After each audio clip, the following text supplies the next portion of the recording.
Grace tabernacle apostolic search உள்ளான மனிதன் புதிய நாளுக்குள் அனுதின தியானம். ஞாயிற்றுக்கிழமை பங்குனி மாதம் 1ஆம் திகதி 2026ஆம் ஆண்டு. இன்றைய தியான தலைப்பு, நீங்கள் தனித்து விடப்படுவதில்லை. இன்றைய தியான வசனம் ரோமர் 8ஆம் அதிகாரம் 26ஆம் வசனம். அந்தப்படியே ஆவியானவரும் நமது பலவீனங்களில் நமக்கு உதவி செய்கிறார். தியானம். இந்த உலகத்திலே மன போராட்டங்கள் இல்லை என்று எந்த மனிதனால் கூற முடியும்? நாளாந்த வாழ்க்கையிலே மனிதர்கள் ஒன்றன் பின் ஒன்றாக பல சவால்களுக்கு முகம் கொடுக்கின்றார்கள். சிலர் அது வாழ்க்கையின் நியதி என்றும், வேறு சிலர் பலவிதமான கருத்துக்களை கூறிக்கொள்வார்கள். கருப்பொருளாவது, வாழ்க்கையிலே போராட்டங்கள் உண்டு. ஆனால் உலகத்தில் உள்ள மனிதர்கள் அதை மேற்கொள்வதற்கு அல்லது அதை கடந்து செல்வதற்கு பற்பல வழிமுறைகளை கையாளுகின்றார்கள். அவைகளில் சில உலக போக்கிலே வாழ்பவர்களுக்கு நீதியாக தோன்றுகின்றது. ஆனால் விசுவாசிகளாகிய நாம் இந்த உலக போக்கின்படி போராட்டங்களை நடத்த முடியாது. மாம்ச சிந்தையானது தேவனுக்கு விரோதமான பகையாக இருக்கின்றது.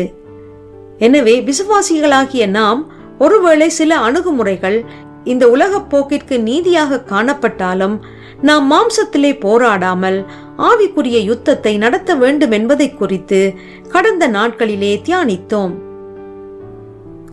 அன்று பிலிப்பு சபையிலே இருந்தவர்களுக்கு போராட்டங்கள் இருந்தது.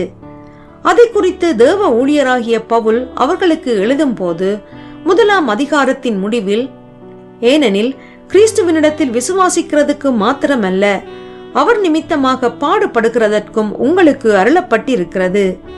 நீங்கள் என்னிடத்தில் கண்டதும் எனக்கு உண்டென்று இப்பொழுது கேள்விப்படுகிறதுமான போராட்டமே உங்களுக்கு உண்டு என்று கூறியிருக்கின்றார். அப்படியானால் முடிவில்லாத போராட்டங்களை எப்படி மேற்கொள்வது? தனித்திருந்து ஆவிக்குரிய யுத்தத்தை நடத்த வேண்டுமோ? ஆறுதல் அடைய வழி இல்லையோ?